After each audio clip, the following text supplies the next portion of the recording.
Chapter 28 तीन बातचीत। Doctor Sadarangani, कार्लिसले के मित्र, ने चीजों को आसान बना दिया। जब वे बेला के लिए गरनी लेकर आ रहे थे, तब कार्लिसले ने उसे बुलाया। डॉक्टर सदारंगानी को बेला को उसका पहला आधान शुरू करने में कुछ ही मिनट लगे। एक बार जब उसे रक्त मिल गया, तो कार्लिसले निश्चिंत हो गया। उसे पूरा यकीन था कि बाकी सब ठीक है। मेरे लिए शांत रहना इतना आसान नहीं था। बेशक मुझे कार्लिसले पर भरोसा था और डॉक्टर सदारंगानी सक्षम लग रहे थे। मैं उनकी स्थिति के बारे में उनके ईमानदार निर्णय को पढ़ सकता था। मैंने डॉक्टर सदारंगानी और उनकी टीम के डॉक्टरों के आश्चर्य को सुना जब उन्होंने बेला के घावों की सही सिलाई, मैदान में उसके पैर की त्रुटिहीन सेटिंग का निरीक्षण किया। मैंने डॉक्टर सदारंगानी को बंद दरवाजों के पीछे अपने सहकर्मियों को बाल्टीमोर के इनर सिटी अस्पताल में डॉक्टर कुलेन के कारनामों की कहानियों से खुश होते सुना, जहां उन्होंने 14 साल पहले एक साथ काम किया था। मैंने कार्लिसले की अपरिवर्तित उपस्थिति पर उनके द्वारा व्यक्त किए गए आश्चर्य को सुना और उनके मौन संदेह को कि कार्लिसले के दावों के बावजूद कि प्रशांत उत्तर पश्चिम की ठंडी नम हवा युवाओं का प्राकृतिक फव्वारा है, कार्लिसले प्लास्टिक में प्रयोग कर रहे थे। बेला के मामले को लेकर वो इतना आशावादी था कि उसने कार्लिसले से अपने कुछ ऐसे रोगियों को देखने की विनती की जिनका अभी तक निदान नहीं हुआ था, और अपने प्रशिक्षुओं से कहा कि वे डॉक्टर कुलेन से बेहतर निदानकर्ता कभी नहीं देख पाएंगे। और कार्लिसले को उसकी स्थिति पर इतना भरोसा था कि वह दूसरों की मदद करने के लिए तैयार हो गया। लेकिन यह उन दोनों के लिए जीवन या मृत्यु का सवाल नहीं था, जैसा कि मेरे लिए था। यह मेरी जिंदगी थी जो गरनी पर थी। मेरी जिंदगी पीली और बेसुध, ट्यूबों, टेप और प्लास्टर से ढकी हुई। मैंने खुद को जितना हो सका उतना संभाला।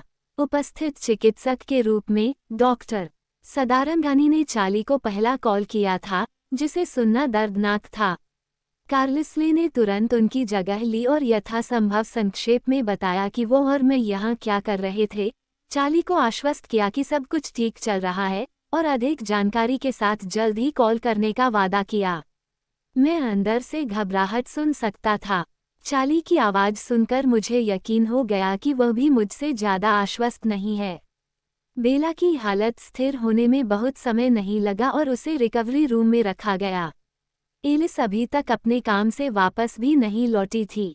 बेला के शरीर में प्रवाहित होने वाले नए रक्त ने उसकी गंध को इस तरह से बदल दिया जिसकी मुझे उम्मीद थी, लेकिन इसने मुझे आश्चर्यचकित कर दिया। हालांकि मुझे अपनी प्यास पीड़ा में उल्लेखनीय कमी का एहसास था, लेकिन मुझे ये बदलाव पसंद नहीं आया। यह अजीब खून एक घुसपैठिया पराया लग रहा था। यह उसका हिस्सा नहीं था और मुझे इस घुसपैठ से चिढ़ थी, हालांकि यह तरकीन था। उसकी गंध सिर्फ 24 घंटों में वापस आनी शुरू हो जाती, उसके जागने से पहले ही। लेकिन वह उस गंध को पूरी तरह से नहीं बदल पाती जो कई हफ्तों से खो गई थी। फिर भी ये संक्षिप्त विकृति एक बहुत मजबूत अनुस्मारक थी कि भविष्य में किसी समय वो गंध जिसने मुझे इतने लंबे समय तक आकर्षित किया था, वह हमेशा के लिए मुझसे दूर हो जाएगी। जो कुछ किया जा सकता था वह सब हो चुका था। अब इंतजार के अलावा कुछ नहीं बचा था। अंतहीन शांति के दौरान कुछ ही चीजें थीं जो मेरा ध्यान खींच सकती थीं। मैंने एस्मे को अपडेट किया। एलिस वापस लौटी, लेकिन जब उसने देखा कि मैं अकेला रहना पसंद करूंगा तो वह जल्दी से चली गई। मैंने पूर्व की ओर वाली खिड़की से एक व्यस्त सड़क और कुछ मामूली गगनचुंबी इमारतों को देखा। मैंने होश में रहने के लिए उसके दिल की स्थिर धड़कन सुनी। हालांकि कुछ बातचीत मेरे लिए कुछ महत्व रखती थी। कार्लिसले ने चार्ली को फिर से कॉल करने के लिए बेला के कमरे में मेरे साथ आने तक इंतजार किया। वह जानता था कि मैं सुनना चाहूंगा। हेलो चार्ली, कार्लिसले, क्या हो रहा है? उसे रक्त आधान और एमआरआई करवाया गया है। अब तक सब कुछ ठीक लग रहा है। ऐसा नहीं लगता कि कोई आंतरिक चोट है जिसे हमने नज़रअंदाज किया हो। क्या मैं उससे बात कर सकता हूँ? वे उसे कुछ समय के लिए बेहोशी की हालत में रख रहे हैं। ये बिल्कुल सामान्य है। अगर वह जागती तो उसे बहुत दर्द होता। कार्लिसले के बोलते समय मैं सिहर उठा। उसे कुछ दिनों तक ठीक होने की ज़रूरत है। क्या तुम्हें यकीन है कि सब कुछ ठीक है? मैं तुमसे वादा करता हूँ, चार्ली। जब भी कोई चिंता की बात होगी मैं तुम्हें बता दूंगा। वो सचमुच ठीक हो जाएगी।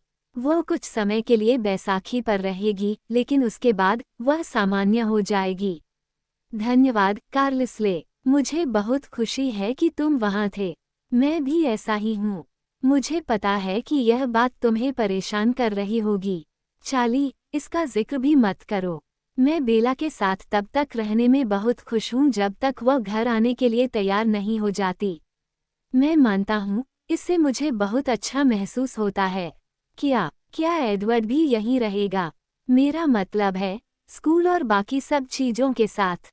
वह पहले ही अपने शिक्षकों से बात कर चुका है, कार्लसले ने कहा। हालांकि असल में एलिसी थी जो सब कुछ सेट करती थी, और वे उसे दूर से काम करने दे रहे हैं। वह बेला के होमवर्क पर भी नज़र रख रहा है, हालांकि मुझे यकीन है कि शिक्षक उसे कुछ छूट देंगे। कार्लसले ने अपनी आवाज़ थोड़ी धीमी कर दी। वो इन सब बातों से बहुत दुखी है, आप जानते हैं। मुझे समझ नहीं आ रहा है। क्या एडवर्ड ने तुम्हें फीनिक्स तक जाने के लिए राजी किया था? हाँ, बेला के चले जाने पर वो बहुत चिंतित था। वो खुद को जिम्मेदार मानता था। उसने सोचा कि उसे सब कुछ ठीक करना होगा। आखिर हुआ क्या था? चार्ली ने हैरानी से पूछा। 1 मिनट, सब कुछ सामान्य है और फिर बेला आपके लड़के को पसंद करने के बारे में चिल्ला रही है, और यह एक समस्या है, और फिर वह आधी रात को भाग जाती है। क्या आपको अपनी बात से कुछ सुसंगत मिला? हाँ, यहाँ आने के रास्ते में हमें हर बात पर चर्चा करने का समय मिला। मुझे लगता है एडवर्ड ने बेला को बताया होगा कि वो उसकी कितनी परवाह करता है। उसने कहा कि पहले तो वह खुश लग रही थी, लेकिन फिर कुछ स्पष्ट रूप से उसे परेशान करने लगा। वह परेशान हो गई और घर जाना चाहती थी। जब वे वहां पहुंचे तो उसने उसे जाने के लिए कहा। हाँ, मैं इसके लिए वहां था। एडवर्ड को अभी भी समझ नहीं आया कि यह सब क्या था। उन्हें पहले बात करने का मौका नहीं मिला। चार्ली ने आह भरी। ये बात मैं समझ गया। उसकी माँ के साथ कुछ जटिल बातें हैं। मुझे लगता है कि वह थोड़ी ज्यादा ही प्रतिक्रिया कर रही थी। मुझे यकीन है कि उसके पास इसके अपने कारण होंगे। चार्ली ने असहजता से कहा। लेकिन तुम इस सब के बारे में क्या सोचते हो, कार्लसले? मेरा मतलब है, वे सिर्फ किशोर हैं। क्या ये थोड़ा तीव्र नहीं है? कार्लसले की हंसी हवा की तरह थी। क्या तुम्हें 17 साल की उम्र याद नहीं है? वास्तव में नहीं, नहीं। कार्लसले फिर हंसे। क्या तुम्हें याद है कि पहली बार तुम्हें कब प्यार हुआ था? चार्ली 1 मिनट के लिए चुप हो गया। हाँ, मुझे याद है। भूलना मुश्किल है। ये सच है। कार्लसले ने आह भरी। मुझे बहुत खेद है, चार्ली। अगर हम यहाँ नहीं आए होते, तो वह पहले से ही उस सीढ़ी पर नहीं होती। अब, कार्लसले, ऐसी बात मत शुरू करो। अगर तुम वहाँ नहीं होते, तो वह कहीं भी खिड़की से गिर सकती थी। और अगर तुम पास में नहीं होते, तो वह इतनी भाग्यशाली नहीं होती। मुझे बस खुशी है कि वह सुरक्षित है।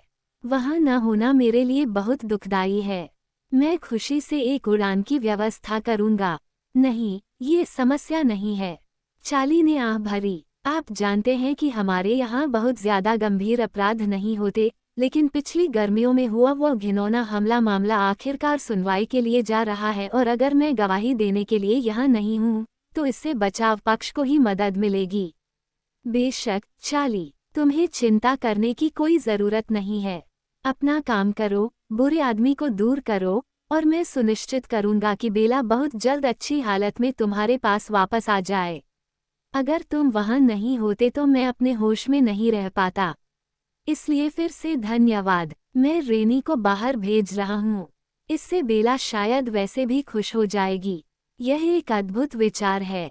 मुझे बेला की माँ से मिलने का मौका पाकर बहुत खुशी हुई। मैं तुम्हें अभी चेतावनी दे रहा हूँ, वह हंगामा करेगी।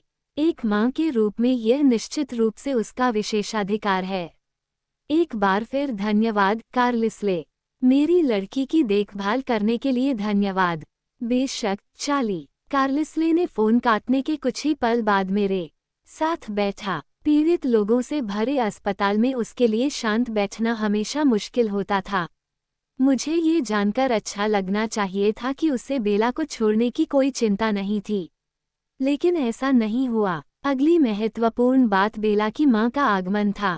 आधी रात के करीब एलिस ने मुझे बताया कि रेनी 15 मिनट में बेला के कमरे में होगी। मैंने संलग्न बाथरूम में खुद को थोड़ा साफ करने की कोशिश की। एलिस ने हमारे लिए नए कपड़े लाए थे, इसलिए मैं कम से कम भयावह तो नहीं दिख रहा था। सौभाग्य से, जब तक मैंने जांच करने के बारे में सोचा, मेरी आंखें सामान्य हो गई थीं, एक गहरा गेरू रंग। ऐसा नहीं है कि लाल रंग का एक छोटा सा घेरा इतना ध्यान देने योग्य होता, बाकी जो कुछ भी हो रहा था, मैं उसे स्वयं नहीं देखना चाहता था। ये सब खत्म करके मैं फिर से चिंतन में लग गया।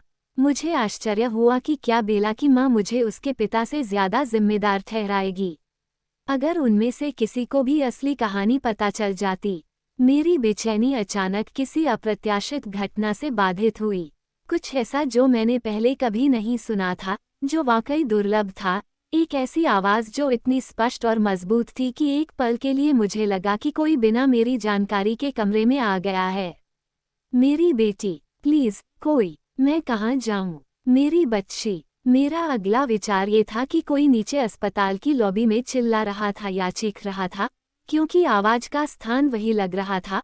अब मैं ध्यान केंद्रित कर रहा था, लेकिन किसी ने शोरगुल पर ध्यान नहीं दिया था। हालांकि उन सभी ने एक और बात नोटिस की थी। एक महिला, शायद 30 साल की, शायद उससे ज्यादा उम्र की। सुंदर, लेकिन दिखने में परेशान। उसकी परेशानी लोगों को आकर्षित कर रही थी, साफ दिख रही थी। हालांकि वह एक कोने में चुपचाप खड़ी थी, अनिश्चित लग रही थी। कई अर्दली और 2 नर्सें थीं, जो ये देखने के लिए रुकी हुई थीं कि उसे क्या चाहिए। ये स्पष्ट रूप से बेला की मां थी।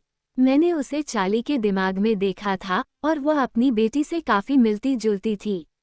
मुझे लगा था कि चाली की याददाश्त रेनी की है, जो एक छोटी महिला थी, लेकिन ये और भी वर्तमान हो सकती थी। उसकी उम्र ज्यादा नहीं बड़ी थी। मैंने अनुमान लगाया कि उसे और बेला को अक्सर बहनें समझ लिया जाता था। मैं अपनी बेटी को ढूंढ रहा हूँ। वह आज दोपहर को आई थी। उसका एक्सीडेंट हो गया था। वो खिड़की से गिर गई थी।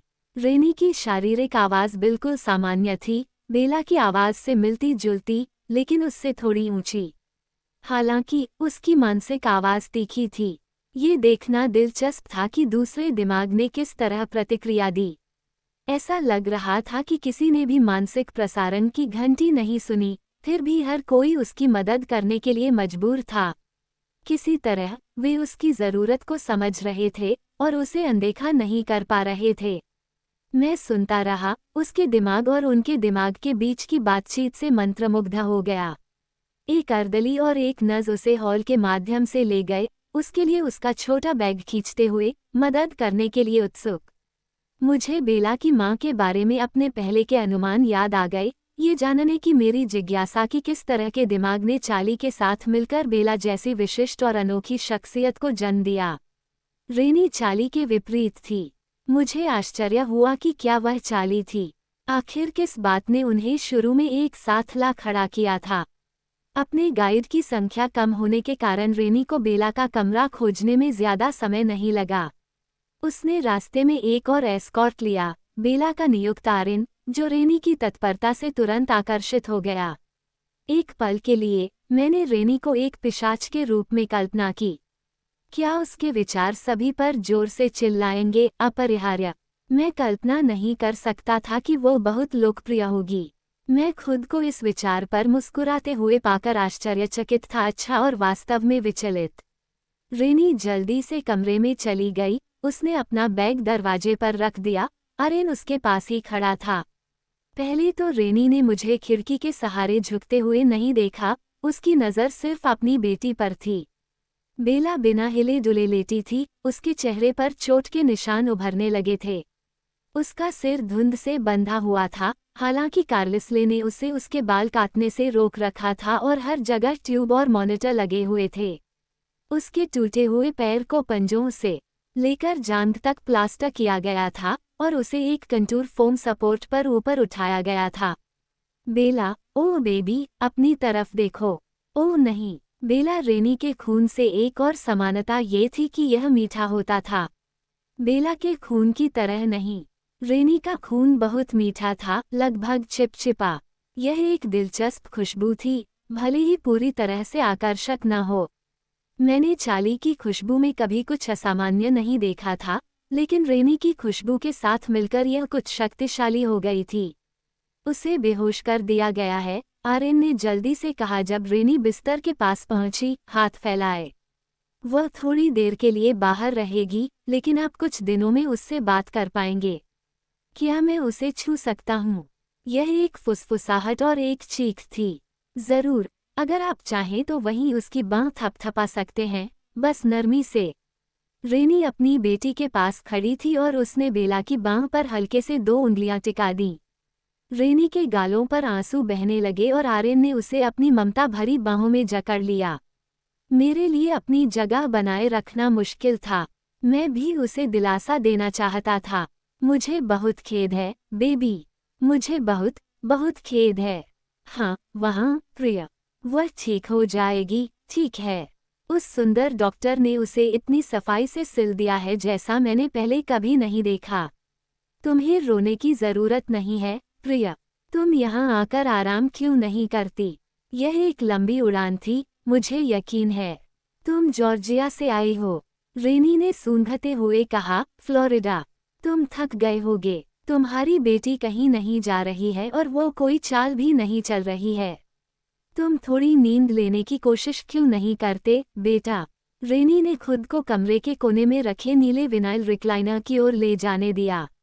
क्या तुम्हें कुछ चाहिए? अगर तुम तरोताजा होना चाहती हो तो काउंटर पर हमारे पास कुछ टॉयलेटरीज हैं, नज ने कहा।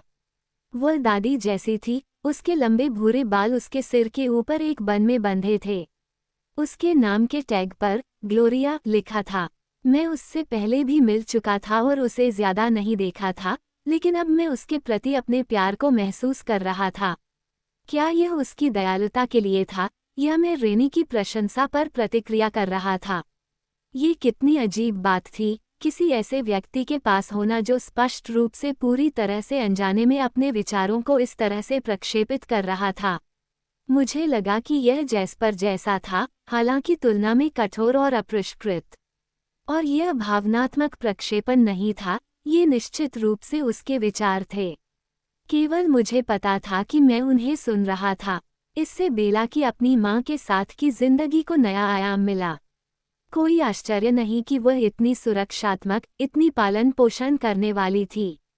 कोई आश्चर्य नहीं कि उसने इस महिला की देखभाल करने के लिए अपना बचपन त्याग दिया। मुझे मेरी चीजें मिल गई हैं। रेनी ने दरवाजे पर पड़े छोटे सूटकेस की ओर थके हुए स्वर में सिर हिलाया। मुझे कमरे में हाथी जैसा महसूस हो रहा था। उनमें से किसी ने भी मुझे अभी तक नहीं देखा था, हालांकि मैं काफी स्पष्ट था। रात के समय रोशनी कम कर दी गई थी, लेकिन नर्सों के काम करने के लिए अभी भी पर्याप्त रोशनी थी। मैंने अपनी उपस्थिति की घोषणा करने का निर्णय लिया। मैं इसे आपके लिए ले आता हूँ। मैंने जल्दी से आगे बढ़कर उसका बैग एक छोटे से काउंटर पर रख दिया जो आराम कुर्सी के पास ही था। चाली की तरह, रेनी की पहली प्रतिक्रिया अचानक डर और एड्रेनालाइन की वृद्धि थी। उसने जल्दी से इसे दूर कर दिया, यह मानते हुए कि वो बस बहुत थक गई थी और मेरी अप्रत्याशित हरकत ने उसे चौंका दिया था। मैं बहुत घबरा गया हूँ। लेकिन ये कौन हो सकता है? क्या ये सुंदर डॉक्टर है? वो बहुत छोटा दिखता है। ओह, अरे बेटा, ग्लोरिया ने थोड़ा निराश होकर कहा। उसे कार्लिसले और मेरे साथ अभ्यस्त होने का समय मिल गया था। मुझे लगा कि तुम घर चले गए हो। मेरे पिता ने मुझे डॉक्टर सदारंगानी की मदद करते समय बेला पर नजर रखने के लिए कहा था। उन्होंने मेरे लिए कुछ खास चीजें छोड़ी थीं, जिन्हें वे देखना चाहते थे। मैंने आज कई बार यही बहाना बनाया था। मैंने इसे पूरे आत्मविश्वास के साथ कहा था, और नर्सों ने अपनी आपत्तियों को नजरअंदाज कर दिया। क्या वे अभी भी ऐसा कर रहे हैं? वे खड़े खड़े ही सो जाएंगे। बेशक, डॉक्टर सदारंगानी बहुत पहले ही घर चले गए थे, लेकिन उन्होंने कार्लिसले को रात की शिफ्ट में हेमेटोलॉजिस्ट से मिलवाया था, और कार्लसले कुछ ज्यादा मुश्किल मामलों पर सलाह मशविरा करने चले गए थे। बेला की मां अपनी उलझन को प्रसारित कर रही थी। ग्लोरिया बीच में कूद पड़ी। परिचय बनाओ, ये डॉक्टर कुलेन का बेटा है। डॉक्टर कुलेन ही वह व्यक्ति है जिसने आपकी बेटी की जान बचाई थी। आप एडवर्ड हैं? रेनी को एहसास हुआ। ये बॉयफ्रेंड है। अरे यार, बेला के पास कोई मौका नहीं है। मेरे पास केवल एक ही रिक्लाइनर है, प्रे, ग्लोरिया ने कहा, और मुझे लगता है कि श्रीमती ड्वायर को इसकी तुमसे अधिक आवश्यकता है। बेशक, मैं पहले ही सो गया था। मैं खड़े होने में बिल्कुल सहज हूँ। अभी बहुत देर हो गई है। मुझे उससे बात करनी है। सब ठीक है, रेनी ने जोर से कहा। अगर सब ठीक हो तो मैं दुर्घटना के बारे में सुनना चाहूंगी। हम बहुत चुप रहेंगे। मैं इस पर हंसना चाहता था। बिल्कुल, मैं अभी अपना चक्कर लगा लूंगा और बाद में जांच करूंगा। थोड़ा आराम करने की कोशिश करो, बेटा। मैंने उस महिला की ओर पूरे जोश से मुस्कुराया और वह थोड़ी नर्म पड़ गई। बेचारा बच्चा, वो बहुत चिंतित है। अगर वो यहीं रहेगा तो किसी को कोई नुकसान नहीं होगा, खासकर जब उसकी माँ यहाँ है। मैं रेनी के पास गया और अपना हाथ आगे बढ़ाया। उसने बिना खड़े हुए, थके हुए, कमजोरी से हाथ हिलाया। ठंड से वह थोड़ा पीछे हटी, उसके अंदर पहले की एड्रेनालाइन रश की प्रतिध्वनि बह गई। ओह, माफ कीजिए, यह आंख बहुत ठंडा है। मैं एडवर्ड कुलेन हूँ। मुझे बहुत खुशी है आपसे मिलने के लिए, श्रीमती ड्वायर। मैं बस यही चाहता हूँ कि यह बेहतर परिस्थितियों में हो। वो बहुत परिपक्व लग रहा था। कमरा उसकी स्वीकृति से गूंज उठा। मुझे रेनी कहो, उसने सहजता से कहा। मुझे खेद है, मैं वास्तव में खुद नहीं हूँ। अरे, लेकिन वो सुंदर है। बेशक आप नहीं हैं। आपको आराम करना चाहिए, जैसा कि नज़ ने कहा है। नहीं, रेनी ने कम से कम अपनी शारीरिक आवाज में तो आपत्ति जताई। क्या तुम्हें मुझसे 1 मिनट बात करने में कोई आपत्ति है? बिल्कुल नहीं, मैंने जवाब दिया। मुझे यकीन है कि आपके पास हजारों सवाल होंगे। मैंने बेला के बिस्तर के पास से प्लास्टिक की कुर्सी उठाई और उसे रेनी के करीब ले आया। उसने मुझे तुम्हारे बारे में नहीं बताया, रेनी ने घोषणा की। उसके विचार दुख से भरे हुए थे।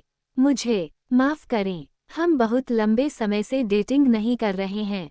रेनी ने सिर हिलाया और फिर आह भरी। मुझे लगता है कि यह मेरी गलती है।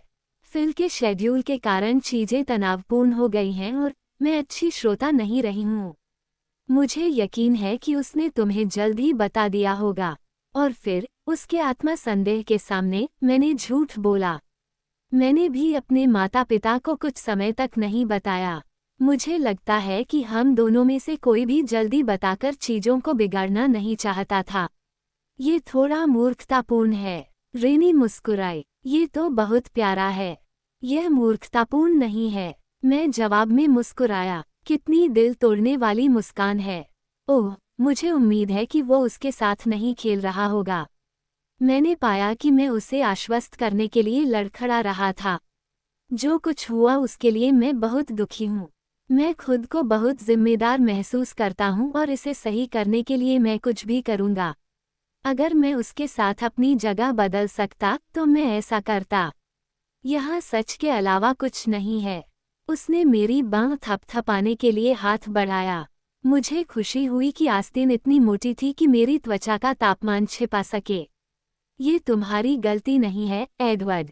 मैं चाहता था कि वह सही होती। उन्होंने कहा। चार्ली ने मुझे कहानी का कुछ हिस्सा बताया, लेकिन वह काफी उलझन में था। मुझे लगता है कि हम सभी थे। बेला भी। मैंने उस रात के बारे में सोचा, जो शुरू से ही इतनी मासूम थी, हर तरफ आनंद और खुशी थी। कितनी जल्दी सब कुछ गड़बड़ा गया था। मुझे लगा कि मैं अभी भी संभलने की कोशिश कर रहा हूँ। यह मेरी गलती है, रेनी ने अचानक दुखी होकर कहा। मुझे लगता है कि मैंने अपनी लड़की को बर्बाद कर दिया है। अगर वह तुम्हारी परवाह करती है तो वह भाग जाती है। ये सब मेरी गलती है। नहीं, ऐसा मत सोचो। मुझे पता था कि चार्ली से ये बातें कहने से बेला को कितना दुख हुआ होगा। मैं कल्पना कर सकता था कि उसे कैसा महसूस होगा जब उसे पता चलेगा कि उसकी माँ खुद इस बात को अपने ऊपर ले रही है।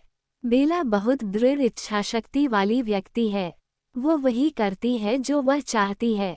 वैसे भी उसे शायद बस थोड़ी धूप की जरूरत थी। रेनी इस पर थोड़ा मुस्कुराई। शायद, क्या आप दुर्घटना के बारे में सुनना चाहते हैं? नहीं, मैंने यह बात सिर्फ नर्स से कही थी। बेला सीढ़ियों से गिर गई। यह कोई असामान्य बात नहीं है। यह आश्चर्यजनक था कि उसके माता पिता दोनों ने कितनी आसानी से इस कहानी को स्वीकार कर लिया। खिड़की दुर्भाग्यपूर्ण थी, बहुत। मैं बस तुम्हें थोड़ा जानना चाहता था। बेला अगर अपनी भावनाओं को हल्का रखती तो इस तरह से पेश नहीं आती। उसने पहले कभी किसी की गंभीरता से परवाह नहीं की। मुझे यकीन नहीं है कि उसे पता है कि क्या करना है। मैं फिर से उसकी ओर देखकर मुस्कुराया। वो और मैं दोनों। जरूर, सुंदर, उसने संदेह से सोचा। वो बहुत चिकना है। मेरी बच्ची के साथ नरमी से पेश आओ, उसने और भी जोरदार तरीके से आदेश दिया। वह चीज़ों को बहुत गहराई से महसूस करती है। मैं तुमसे वादा करता हूँ कि मैं उसे कभी भी चोट पहुँचाने के लिए कुछ नहीं करूँगा। मैंने ये शब्द कहे, और मेरा मतलब था कि मैं बेला को खुश और सुरक्षित रखने के लिए कुछ भी करने को तैयार हूँ, लेकिन मुझे यकीन नहीं था कि ये शब्द सच हैं। क्योंकि बेला को सबसे ज्यादा दुख किस बात से होगा? मैं सबसे सच्चे जवाब से बच नहीं सकता था। अनार के बीज और मेरा अंडरवर्ल्ड। क्या मैंने अभी अभी एक क्रूर उदाहरण नहीं देखा कि मेरी दुनिया उसके लिए कितनी बुरी तरह से गलत हो सकती है? और वह इस वजह से यहाँ टूटी हुई पड़ी थी। निश्चय ही उसे अपने पास रखना मेरे लिए सबसे बड़ी पीड़ा होगी। उसे लगता है कि वह सच कह रहा है। खैर, लोगों का दिल टूट जाता है और फिर वे ठीक हो जाते हैं। ये जीवन का हिस्सा है। लेकिन फिर उसने चाली के चेहरे के बारे में सोचा और बेचैन हो गई। मैं सोच नहीं पा रही हूँ, मैं बहुत थक गई हूँ। सुबह सब समझ में आ जाएगा। तुम्हें सो जाना चाहिए। फ्लोरिडा में बहुत देर हो चुकी है। मैं सुन सकता था कि दर्द से मेरी आवाज़ कितनी विकृत हो गई थी, लेकिन वह मेरी आवाज़ को इतनी अच्छी तरह से नहीं पहचानती थी। उसने सिर हिलाया, आंखें झुकी हुई थीं। अगर उसे कुछ चाहिए तो मुझे जगा देना। हाँ, मैं करूँगा। वह अपनी असुविधाजनक कुर्सी पर बैठ गई और तुरंत बेहोश हो गई। मैंने अपनी कुर्सी बेला के पास रख दी। उसे इतनी नींद में स्थिर देखना अजीब था। मैं सबसे ज्यादा यही चाहता था कि वह अपने सपनों से कुछ बुदबुदाना शुरू कर दे। मुझे आश्चर्य हुआ कि क्या मैं भी उसके साथ अंधेरे में था। मुझे नहीं पता था कि क्या यह उम्मीद करना सही था कि मैं भी उसके साथ था। जब मैं माँ और बेटी की सांसों को सुन रहा था, तो मैंने पहली बार एलिस के बारे में सोचा, जब से उसने मुझे यहाँ अकेला छोड़ा था। मेरी मानसिक स्थिति चाहे कितनी भी निराशाजनक क्यों न हो, मुझे इतना स्थान देना उसके स्वभाव के अनुरूप नहीं था। मुझे एहसास हुआ कि मैं पिछले कुछ समय से उससे बेला और मुझ पर नज़र रखने की उम्मीद कर रहा था, और मैं केवल एक ही कारण का अनुमान लगा सकता था कि उसने इसके बजाय मुझसे परहेज क्यों किया। मेरे पास दिन की घटनाओं पर विचार करने के लिए बहुत समय था, लेकिन मैं ऐसा नहीं कर पाया। बस बेला को देखता रहा और बेकार की कामना करता रहा कि काश मैं और बेहतर होता, काश मैं और बेहतर होता। काश मैंने सही चीज़ ढूंढ ली होती और इस दुर्स्वप्न के उसे छूने से पहले ही उस पर अड़ा रहता। अब मुझे एहसास हुआ कि मुझे कुछ और करना था। मुझे पता था कि ये दर्दनाक होगा, लेकिन ये भी कि यह पर्याप्त दर्दनाक नहीं होगा। मैं इससे भी बदतर के लायक था। मैं बेला को छोड़ना नहीं चाहता था, लेकिन ये जगह नहीं थी। मैं एलिस को फ़ोन करूँगा। मुझे यकीन नहीं था कि वो मुझसे छिपने के लिए कहाँ गई थी।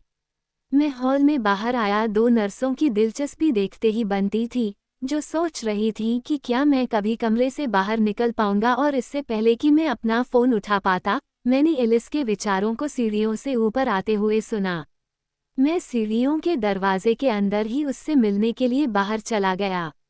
वो अपने हाथों में कुछ ले जा रही थी, कुछ छोटा और काला और पतली डोरियों में लिपटा हुआ, और उसने उसे ऐसे पकड़ा जैसे कि वह चाहती हो कि वह अपने हाथों को आपस में मिलाकर उसे नष्ट कर दे। मेरा एक हिस्सा आश्चर्यचकित था कि उसने ऐसा क्यों नहीं किया। मैंने आपसे इस विषय पर 300 से अधिक बार बहस की है, लेकिन मैं आपको कभी भी राजी नहीं कर सका। नहीं, आप नहीं देख सकते। मुझे ये देखना है। असहमत होने के लिए सहमत हूँ। लेकिन यहाँ उसने कैमरा मेरी ओर बढ़ाया और मैं देख सकता था कि वह इससे छुटकारा पाकर खुश थी। मैंने अनिच्छा से इसे ले लिया। यह मेरे हाथ में अंधेरा और गलत लगा। ऐसी जगह जाओ जहां तुम अकेले हो सको। मैंने सिर हिलाया। यह अच्छी सलाह थी। मैं बेला पर नजर रखूंगा। यह जरूरी नहीं है, लेकिन मुझे पता है कि इससे तुम्हें परेशानी होगी। बेहतर महसूस करना। धन्यवाद। एलिस सीढ़ी से बाहर भागी। मैं हॉल में घूमता रहा, जो इस देर रात शांत था, लेकिन खाली नहीं था। मैंने खाली पड़े मरीज के कमरे में छिपने के बारे में सोचा, लेकिन वह पर्याप्त एकांत नहीं लगा। मैं लॉबी में गया और बाहर मैदान में निकल गया।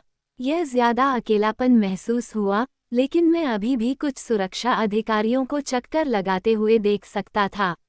जब तक मैं उद्देश्यपूर्ण तरीके से चलता रहा, उन्हें मुझसे कोई परेशानी नहीं हुई, लेकिन अगर मैं रुका तो मुझे यकीन था कि वे मुझसे पूछताछ करने आएंगे। मैंने खाली स्थान के बुलबुले की खोज की और बड़े गोलाकार मार्ग के उस पार मानवीय विचारों से रहित एक क्षेत्र पाकर राहत महसूस की। यह विडंबना ही थी कि सुनसान इमारत कैंपस चैपल थी, जो समय के बावजूद जगमगाती और खुली हुई थी। मुझे पता था कि यह जगह कार्लिसले को सुकून देती, लेकिन मुझे पूरा यकीन था कि अब कुछ भी मेरी मदद नहीं कर सकता। अंदर से मुझे दरवाज़ा बंद करने का कोई रास्ता नहीं मिला, इसलिए मैं कमरे के सबसे आगे चला गया, जहां तक संभव था उस दरवाजे से दूर। वहां बेंचों की जगह लकड़ी की फोल्डिंग कुर्सियां थीं। मैंने एक कुर्सी को दीवार के सहारे ऑर्गन की छाया में खींच लिया। एलिस ने मेरे लिए हेडफोन छोड़े थे। मैंने उन्हें अपने कानों में लगा लिया। अपनी आंखें बंद करके मैंने गहरी सांस ली। एक बार जब मैंने ये देखा, तो ये हमेशा के लिए मेरे दिमाग में रहेगा। इससे कभी मुक्ति नहीं मिलेगी। यह उचित लग रहा था। बेला ने इसे जिया था। मुझे बस देखना होगा। मैंने अपनी आंखें खोली और कैमरा चालू किया। रिप्ले स्क्रीन सिर्फ 2 इंच चौड़ी थी। मुझे समझ नहीं आ रहा था कि मुझे इसके लिए आभारी होना चाहिए या मैं इसे और बड़े पैमाने पर देखने का हकदार हूँ। वीडियो की शुरुआत ट्रैकर के चेहरे के क्लोज अप से हुई। जेम्स नाम उसके व्यक्तित्व के हिसाब से बहुत ही सौम्य था। उसने मेरी तरफ मुस्कुराया और मुझे पता था कि वो मेरी तरफ मुस्कुराना चाहता था। ये सब मेरे लिए था। इसके बाद हम दोनों के बीच बातचीत होगी। एक तरफा, लेकिन जो कुछ भी होगा, बेला कभी भी विषय नहीं होगी। मैं था। नमस्ते, उसने एक सुखद लहजे में कहा। शो में आपका स्वागत है। मुझे उम्मीद है कि मैंने आपके लिए जो तैयार किया है, वह आपको पसंद आएगा। मुझे खेद है कि यह थोड़ा जल्दबाजी में किया गया है, थोड़ा बेतरतीब ढंग से तैयार किया गया है।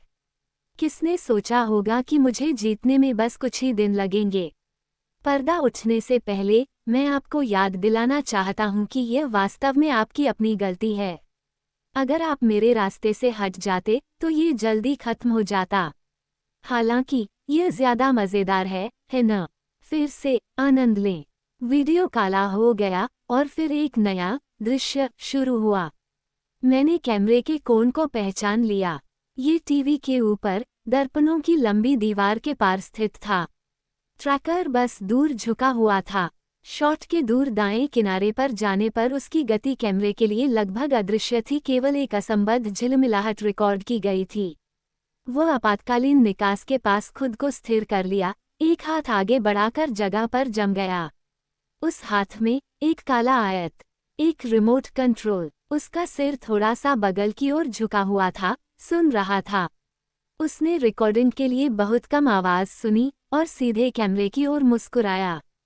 मेरी ओर। फिर मैं भी उसे सुन सकता था। दौड़ते हुए, लड़खड़ाते हुए पैर, सांस फूलना। एक दरवाजा खुला और फिर एक विराम। ट्रैकर ने अपना रिमोट उठाया और एक बटन दबाया। अब तक की किसी भी आवाज से अधिक तेज, कैमरे के ठीक नीचे लगे स्पीकरों से आती हुई, बेला की माँ की आवाज घबराहट में चिल्ला उठी। सुंदर, सुंदर। दूसरे कमरे में फिर से कदमों की आवाज आ रही थी। बेला, तुमने मुझे डरा दिया, रेनी ने कहा। बेला घबराई हुई और खोजती हुई कमरे में घुसी। तुम मेरे साथ ऐसा दोबारा कभी मत करना, रेनी ने हंसते हुए कहा। बेला अपनी माँ की आवाज़ सुनकर घूमी, अब मेरी ओर मुड़ी, उसकी आंखें कैमरे के ठीक नीचे केंद्रित थीं। मैंने देखा कि उसे एहसास हुआ। उसे अभी तक पूरी तरह से चाल समझ में नहीं आई थी, लेकिन मैं राहत की शुरुआत देख सकता था। उसकी माँ खतरे में नहीं थी।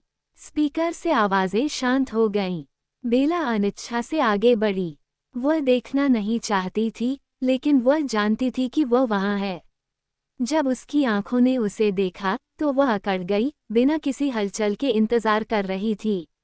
मैं केवल उसके चेहरे का एक किनारा देख सकता था, लेकिन मैं उसे स्पष्ट रूप से देख सकता था क्योंकि वह उसे देखकर मुस्कुरा रहा था। वह मेरे पास आया और मुझे अपनी उंगलियां ढीली करनी पड़ीं।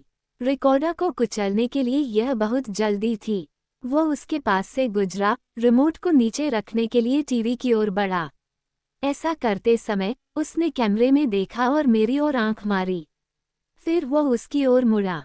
जिस तरह से उसने अपना शरीर घुमाया, उसने मेरी ओर पीठ कर ली, लेकिन मुझे बेला का एकदम सही नज़ारा दिखाई दे रहा था। कैमरा इस तरह से झुका हुआ था कि मैं उसे शीशों में नहीं देख सकता था। यह उसकी ओर से एक गलती रही होगी। मैंने कल्पना की कि वह चाहता था कि मैं उसका प्रदर्शन देखूं। इसके लिए मुझे खेद है, बेला, लेकिन क्या यह अच्छा नहीं है कि तुम्हारी माँ को वास्तव में इस सब में शामिल नहीं होना पड़ा? बेला ने उसे अजीब, लगभग शांत भाव से देखा। हाँ, तुम इस बात से नाराज नहीं लग रहे हो कि मैंने तुम्हें धोखा दिया? मैं नहीं हूँ। उसकी आवाज़ में सच्चाई झलक रही थी। ट्रैकर एक सेकंड के लिए झिझका।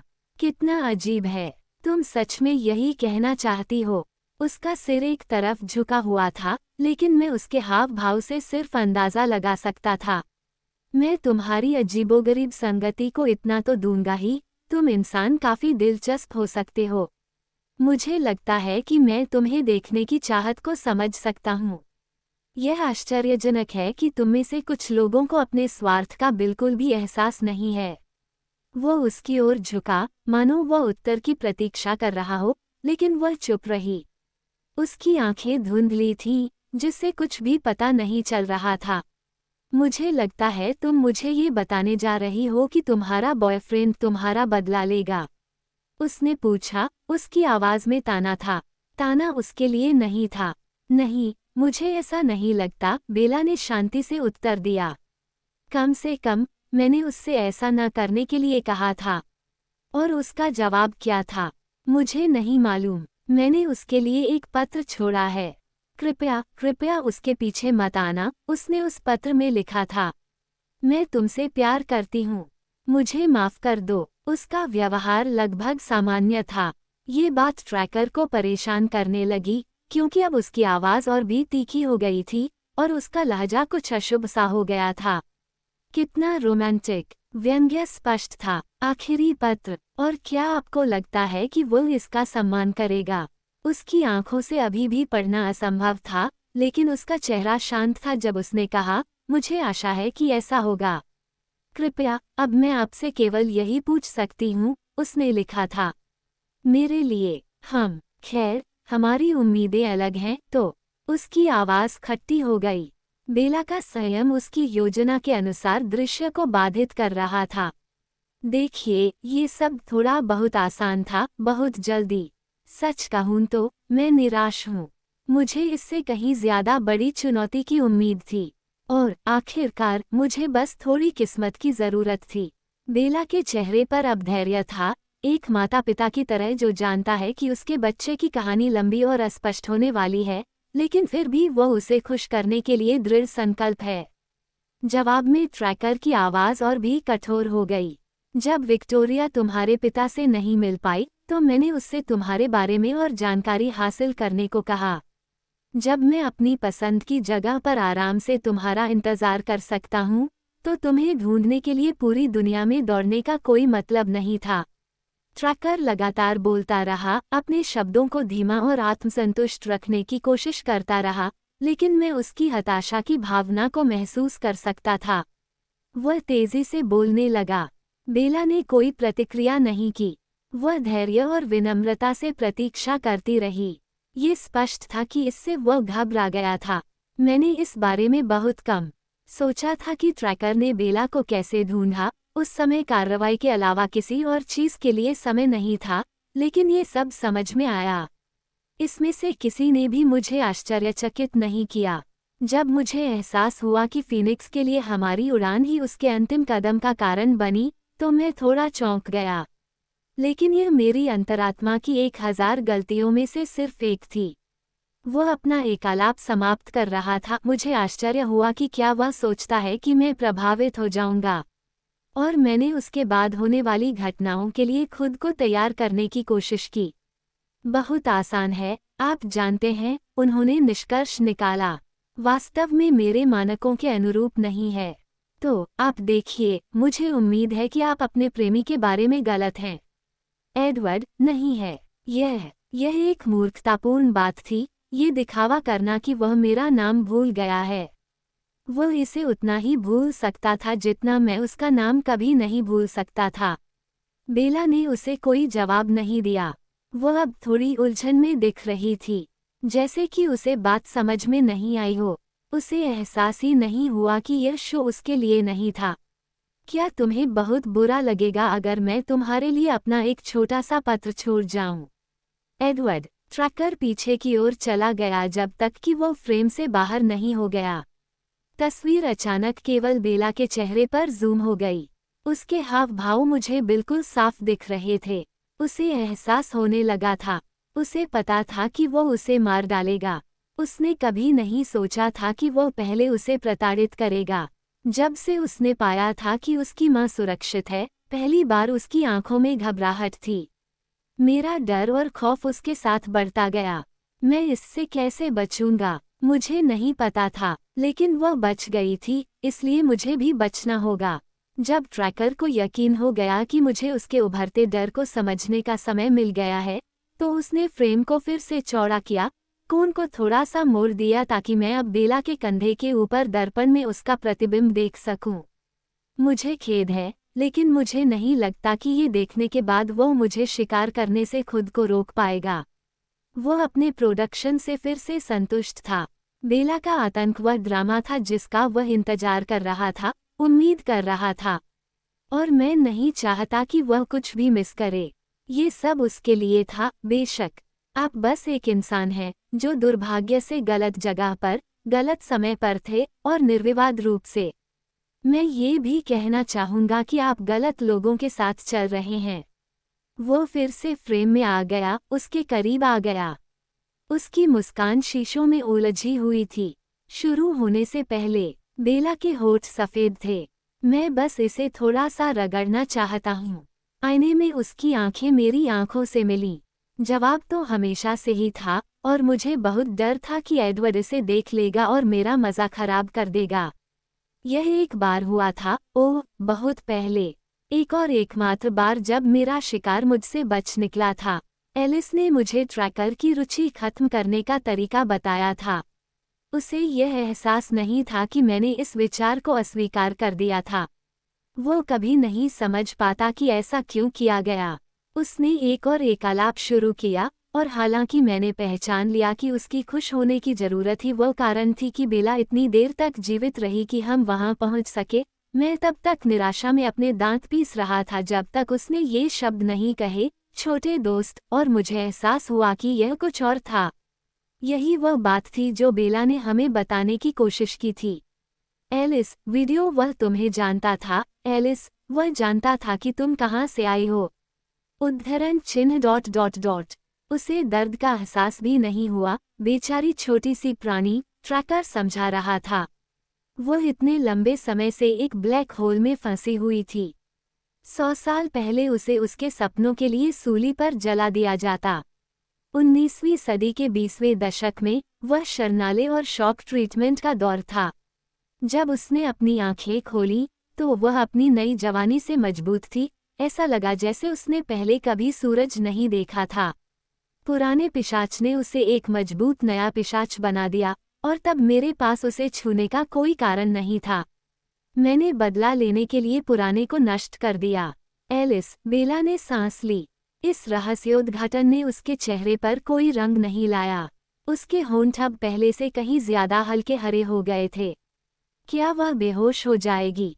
मैंने पाया कि मैं उम्मीद कर रहा था कि एक ब्रेक होगा, भागने का एक पल, भले ही मुझे पता था कि यह लंबे समय तक नहीं चल सकता। यहाँ सोचने के लिए बहुत कुछ था, और किसी समय मैं जानना चाहता था कि एलिस क्या महसूस करती थी, लेकिन अभी नहीं। अभी नहीं। हाँ, तुम्हारी छोटी दोस्त। मैं उसे समाशोधन में देखकर आश्चर्यचकित था। उसने फिर से मुझसे आंख मिलाई। तो मुझे लगता है कि उसके साथियों को इस अनुभव से कुछ सांत्वना मिलनी चाहिए। मैं तुम्हें समझता हूँ, लेकिन वे उसे समझते हैं। एक पीड़ित जो मुझसे बच गया, वास्तव में काफी सम्मान की बात है। और उसकी खुशबू वाकई बहुत अच्छी थी।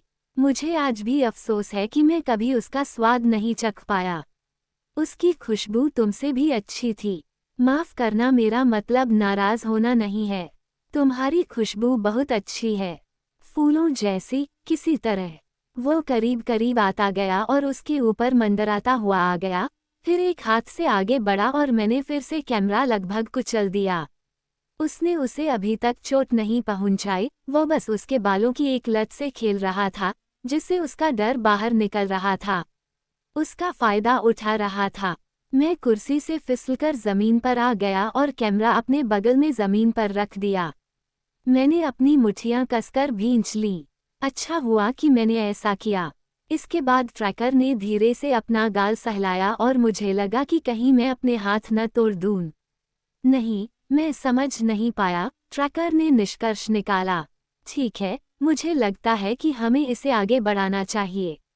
उसने फिर से मेरी ओर देखा, उसके होठों पर मुस्कान की झलक थी। वह चाहता था कि मैं देखूं कि वह उत्सुक है, कि वह इसका आनंद लेने जा रहा है।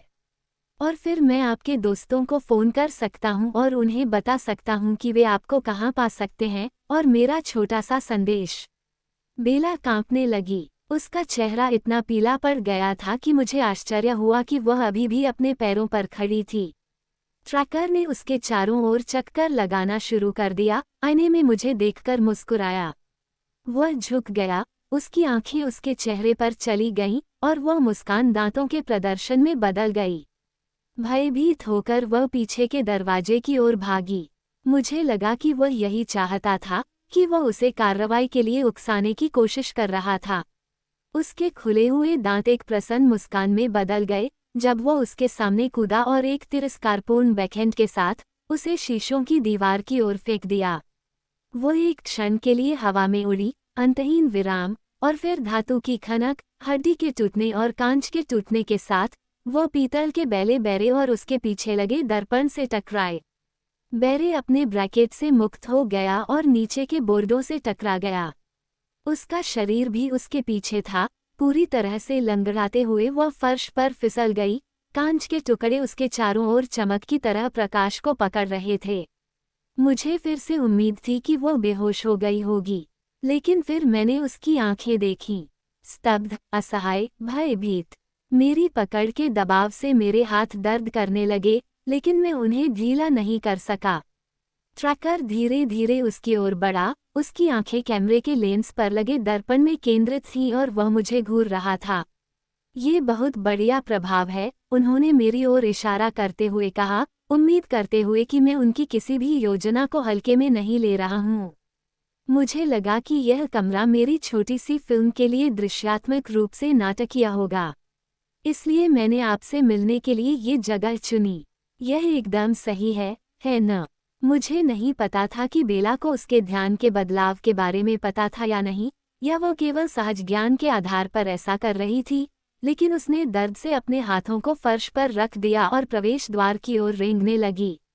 ट्रैकर उसके दयनीय प्रयास पर धीरे से हंसा, और फिर वो उसके ऊपर खड़ा हो गया। एलिस ने मुझे ये दिखाया था। मैं चाहता था कि मैं नजरें हटा सकूं, लेकिन मैं नहीं हटा सका, और ट्रैकर का पैर उसकी पिंडली पर जोर से आ गिरा। मैंने दोनों झटके सुने, क्योंकि उसकी तिबिया और फिबुला टूट गई थी। उसका पूरा शरीर झटके से हिल गया, और फिर उसकी चीख ने छोटे से कमरे को भर दिया, कांच और पॉलिश की हुई लकड़ी से टकराकर। ऐसा लगा जैसे हेडफोन के जरिए मेरे कानों में कोई ड्रिल घुस गई हो। उसका चेहरा पीड़ा से तना हुआ था और उसकी आंखों के अंदर छोटी छोटी रक्त वाहिकाएं फट गई थीं। क्या तुम अपनी पिछली मांग पर पुनर्विचार करना चाहोगी? उसने बेला से पूछा। अब उसका पूरा ध्यान उस पर था। उसने एक पैर की अंगुली को इंगित किया और उसे नाजुक देखभाल के साथ ब्रेक के नेक्सस में दबाया। बेला फिर चिल्लाई, उसकी आवाज उसके गले से निकल रही थी। क्या आप नहीं चाहेंगे कि एडवर्ड मुझे ढूंढने की कोशिश करे? ट्रैकर ने मंच के किनारे खड़े एक निर्देशक की तरह पूछा। ट्रैकर उसे तब तक प्रताड़ित करता रहेगा जब तक वो मुझसे उसका शिकार करने की विनती नहीं करती। उसे पता होना चाहिए कि मैं समझ जाऊंगा कि उसका जवाब जबरदस्ती दिया गया है। निश्चित रूप से वह उसे वह दे देगी जो वह तुरंत चाहता है। उसे वही बताओ जो वह सुनना चाहता है, मैंने बेकार में उसके कान में फुसफुसाते हुए कहा। नहीं, उसने कर्कश स्वर में कहा। पहली बार उसने कैमरे के लेंस में देखा, उसकी रक्तरंजित आंखें विनती कर रही थीं, सीधे मुझसे बात कर रही थीं। नहीं, एडवर्ड, ऐसा मत करो। उसने उसके उल्टे चेहरे पर लात मारी। मैंने पहले ही उसके चेहरे के बाएं हिस्से पर इस वार के निशान देखे थे। उसके गाल की हड्डी में 2 छोटी छोटी दरारें थीं। वह सावधान था, क्योंकि उसे पता था कि अगर उसने अपनी ताकत के एक अंश से भी उसे लात मारी, तो वह मर जाएगी और उसका काम अभी खत्म नहीं हुआ था। ये वास्तव में सिर्फ एक थपकी थी। वो फिर हवा में उड़ी। मुझे उसकी गलती तुरंत पता चल गई, क्योंकि मैं उसकी गति देख रहा था। कांच पहले से ही टूटा हुआ था, मुड़े हुए किनारे चांदी के दांत की तरह बाहर की ओर इशारा कर रहे थे। उसका सिर लगभग उसी जगह पर लगा जहां पहले लगा था, लेकिन इस बार कांच के दांत उसके सिर में घुस गए, क्योंकि गुरुत्वाकर्षण ने उसे नीचे फर्श पर खींच लिया था। उसकी त्वचा के टूटने की आवाज को अनदेखा करना असंभव था। वह देखने के लिए मुड़ा और आईने में मैंने देखा कि जब उसे एहसास हुआ कि उसने क्या किया है तो उसके चेहरे पर तनाव आ गया। खून पहले से ही उसके बालों से रिस रहा था, उसके चेहरे के किनारों से लाल धागों में बह रहा था, उसकी गर्दन से नीचे की ओर लुढ़क रहा था और उसकी कॉलरबोन के ऊपर के गड्ढों में जमा हो रहा था। ये सब देखते ही मेरे गले में आग लग गई और उस खून के स्वाद की याद भी। खून फर्श पर फैल गया और तेज आवाज के साथ उसकी कोहनियों के आसपास जमा होने लगा। बहुत ज्यादा खून बह रहा था, इतनी तेजी से बह रहा था। ये बहुत ज्यादा था। मैंने देखा, हैरान था कि वह बच गई। ट्रैकर ने भी देखा, उसकी सारी योजनाएं और उसका सारा अहंकार फीका पड़ गया। उसका चेहरा जंगली, अमानवीय हो गया। उसका एक छोटा सा हिस्सा अपनी प्यास से लड़ना चाहता था, मैं उसकी आंखों में ये देख सकता था। लेकिन वह नियंत्रण के लिए तैयार नहीं था। वह मुश्किल से अपने दर्शकों या अपने शो को याद रख पाता था। उसके दांतों के बीच से एक शिकारी गुर्राहट निकली। सहज रूप से उसने खुद को बचाने के लिए एक हाथ उठाया। उसकी आंखें पहले से ही बंद थीं, उसके चेहरे से खून बह रहा था। एक विस्फोटक क्रंच, एक दहाड़। ट्रैकर ने छलांग लगाई। एक पीली आकृति शॉट के माध्यम से इतनी तेजी से चमकी कि उसे पहचानना असंभव था। ट्रैकर दृश्य से गायब हो गया। मैंने बेला की हथेली पर उसके दांतों के लाल निशान देखे और फिर उसका हाथ बेजान खून की झील में एक शांत छप के साथ गिर गया। मैं पूरी तरह से सुन्न होकर देख रहा था, क्योंकि स्क्रीन पर मेरी छवि रो रही थी और कार्लिसले उसे बचाने के लिए काम कर रहा था। मेरी नज़र शॉट के निचले दाएं कोने पर चली गई, जहां हर बार ट्रैकर का कोई न कोई टुकड़ा तस्वीर में चमकता रहता था। एम्मेट की कोहनी, जैस्पर के सिर का पिछला हिस्सा। इन छोटी छोटी झलकियों से लड़ाई का कोई भी एहसास पैदा करना असंभव था। किसी दिन मैं एम्मेट या जैस्पर को इसे मेरे लिए याद दिलाना चाहूँगा। मुझे संदेह था कि यह मेरे गुस्से को शांत कर पाएगा। यहाँ तक कि अगर मैं ट्रैकर को चीरकर उसे जलाने वाला भी होता तो भी ये पर्याप्त नहीं होता। कुछ भी इसे फिर से ठीक नहीं कर सकता था। आखिरकार एलिस लेंस की ओर बढ़ी। उसके चेहरे पर पीड़ा की एक ऐंठन सी उभर आई और मुझे पता था कि वह रिकॉर्डिंग का एक दृश्य देख रही थी, और साथ ही मुझे यकीन था वह ये भी देख रही थी कि मैं इसे अभी देख रहा हूँ। उसने कैमरा उठाया और स्क्रीन पर अंधेरा छा गया। मैंने धीरे से कैमरा उठाया और फिर उतनी ही धीमी गति से विधिपूर्वक उसे धातु और प्लास्टिक के ढेर में कुचल दिया। जब ये सब हो गया तो मैंने अपनी शर्ट की जेब से वह छोटी बोतल का ढक्कन निकाला जिसे मैं कई हफ्तों से अपने साथ लेकर घूम रहा था। बेला की निशानी, मेरा ताबीज, उससे मेरा मूर्खतापूर्ण लेकिन आश्वस्त करने वाला शारीरिक संबंध। क्षण भर के लिए वह मेरे हाथ में मंद गति से चमका और फिर मैंने उसे अपने अंगूठे और तर्जनी के बीच कुचल दिया और स्टील के टुकड़ों को कैमरे के अवशेषों पर गिरा दिया। मैं उसके साथ किसी भी तरह के संबंध या दावे का हकदार नहीं था। मैं खाली चैपल में काफी देर तक बैठा रहा। एक समय पर स्पीकर के माध्यम से धीरे धीरे संगीत बजने लगा, लेकिन कोई भी अंदर नहीं आया और ऐसा कोई संकेत भी नहीं था कि किसी ने मुझे यहाँ देखा है। मैंने अनुमान लगाया कि संगीत स्वचालित टाइमर पर था। ये राचमानिनोफ की दूसरी कविता का एडेगियो सस्टेन्यूटो था, कॉन्सर्ट पियानो। मैं सुन रहा था, सुन्ना और ठंडा, खुद को याद दिलाने की कोशिश कर रहा था कि बेला ठीक होने वाली है, कि मैं अब उठ सकता हूँ और उसके पास वापस जा सकता हूँ, कि एलिस ने देखा था कि उसकी आंखें सिर्फ 36 घंटे में फिर से खुल जाएंगी। एक दिन और एक रात और एक दिन। अब मुझे इनमें से कुछ भी प्रासंगिक नहीं लगता, क्योंकि जो कुछ भी उसने सहा था वह सब मेरी गलती थी। मैं अपने सामने की ऊंची खिड़कियों से बाहर देखता रहा। रात का कालापन धीरे धीरे हल्के भूरे आसमान में बदल रहा था। और फिर मैंने कुछ ऐसा किया जो मैंने एक सदी में नहीं किया था। फर्श पर गेंद की तरह सिमटकर, पीड़ा से निश्चल, मैंने प्रार्थना की। मैंने अपने ईश्वर से प्रार्थना नहीं की। मुझे हमेशा सहज रूप से पता था कि मेरे जैसे लोगों के लिए कोई देवता नहीं है। अमर लोगों के लिए ईश्वर होना कोई मायने नहीं रखता। हमने खुद को किसी भी ईश्वर की शक्ति से बाहर कर लिया था। हमने अपने जीवन का निर्माण किया और उन्हें फिर से छीनने के लिए एकमात्र शक्ति हमारे जैसे ही दूसरे लोग थे। भूकंप हमें कुचल नहीं सकते थे, बाढ़ हमें डुबो नहीं सकती थी, आग हमें पकड़ने के लिए बहुत धीमी थी। सल्फर और गंधक अप्रासंगिक थे। हम अपने स्वयं के वैकल्पिक ब्रह्मांड के देवता थे, नश्वर दुनिया के अंदर, लेकिन उसके ऊपर, कभी भी उसके नियमों के गुलाम नहीं, केवल अपने ही। मेरा कोई ईश्वर नहीं था, कोई भी नहीं था जिससे मैं प्रार्थना कर सकूं।